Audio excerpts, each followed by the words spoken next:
हम बात कर रहे थे हरियाणा के विकास कार्यों की। आइए अब हम बात करते हैं गुरुग्राम की। इस समय चिंता का कारण बना हुआ है, पर तुरंत फैसला लिए जाने की सख्त आवश्यकता। बिल्डर अथवा डेवलपर फ्लैट निर्माण आदि के लिए बैंक अथवा किसी भी वित्तीय संस्था से जमीन या रियल एस्टेट प्रोजेक्ट को गिरवी रखकर ऋण लेता है और उसकी समय पर अदायगी नहीं करता है तो भी अलॉटी का पैसा सुरक्षित रहेगा। ये अभूतपूर्व ऐतिहासिक तथा समय अनुकूल फैसला अलॉटी के हितों की रक्षा करने के लिए आज हरेरा गुरुग्राम ने लिया है।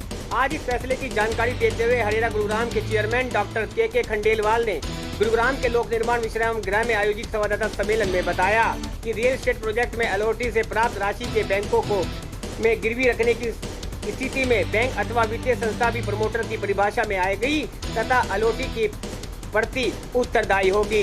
उन्होंने हरेरा गुरुग्राम के दीपक चौधरी बनाम message PNB housing finance limited मामले में सुनाए गए फैसले का उल्लेख करते हुए बताया है कि इस मामले में सुपरटेक लिमिटेड प्रमोटर की भूमिका में था, जिसे सरकार ने लाइसेंस नहीं दिया था और न ही वह कोलैबोरेटर था।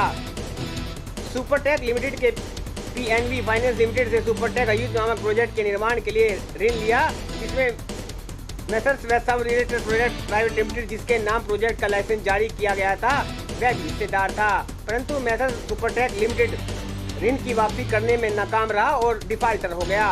परिणाम स्वरूप बैंक ने प्रोजेक्ट को टेक ओवर करके ई ऑक्शन पर डाल दिया। एक बहुत ही महत्वपूर्ण विषय इस समय चिंता का कारण बना हुआ है। महत्वपूर्ण भी है, समयानुकूल आवश्यक भी है और जनहित में इस पर तुरंत फैसला लिए जाने की सख्त आवश्यकता है।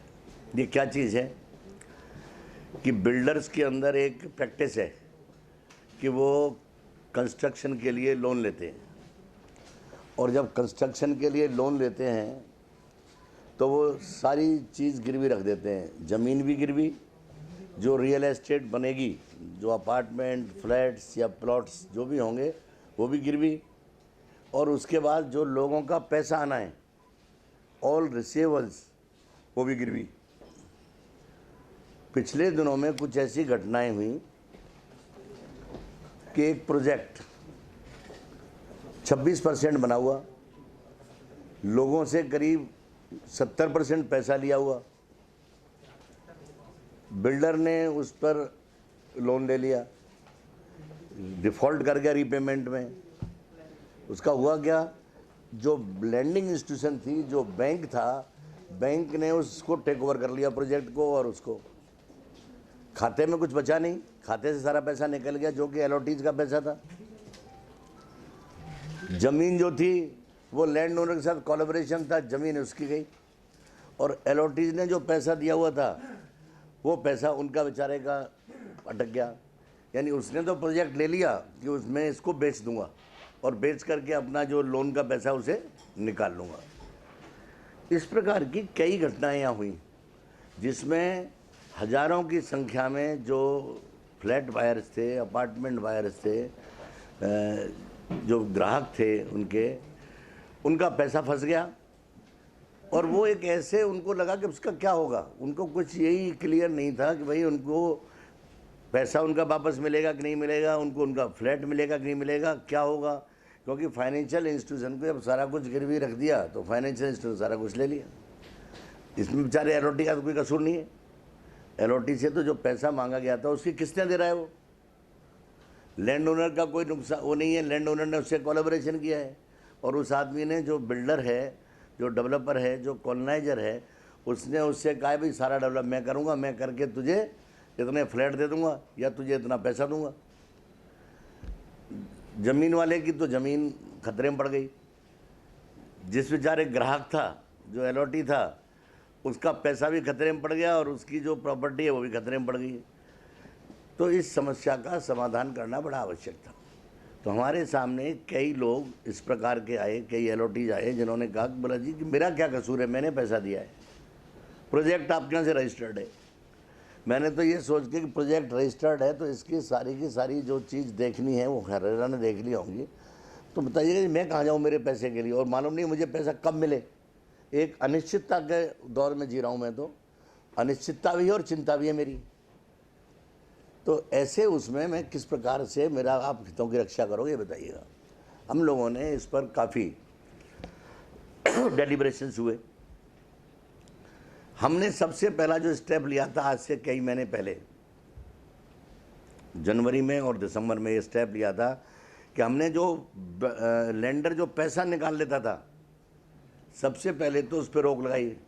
हुआ क्या, जब ये 2017 1 मई को ये एक्ट आया, इस कानून से पहले मान लो किसी ने बिल्डर ने किसी लैंडिंग इंस्टीट्यूशन के साथ करार किया हुआ है, एग्रीमेंट किया हुआ है, कॉन्ट्रैक्ट किया हुआ है, तो वो तो उसका तो कहना ये था कि लैंडिंग इंस्टीट्यूशन का बोला ये तो पहले का किया हुआ है हमारा, इसीलिए हमारा राइट है उस पर जो बैंक में जो भी पैसा आएगा।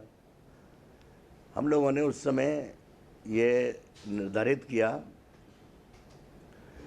कि 2017 में जब ये एक्ट आ गया, 1 मई 2017 को जब एक कानून आ गया, तो आप लोगों के बीच में जो भी प्राइवेट एग्रीमेंट है, यदि वो प्राइवेट एग्रीमेंट इस एक्ट के अनुरूप कहीं उसमें कमी है, कहीं उसमें आपस में विरोधाभास है, तो ये कानून लागू होगा।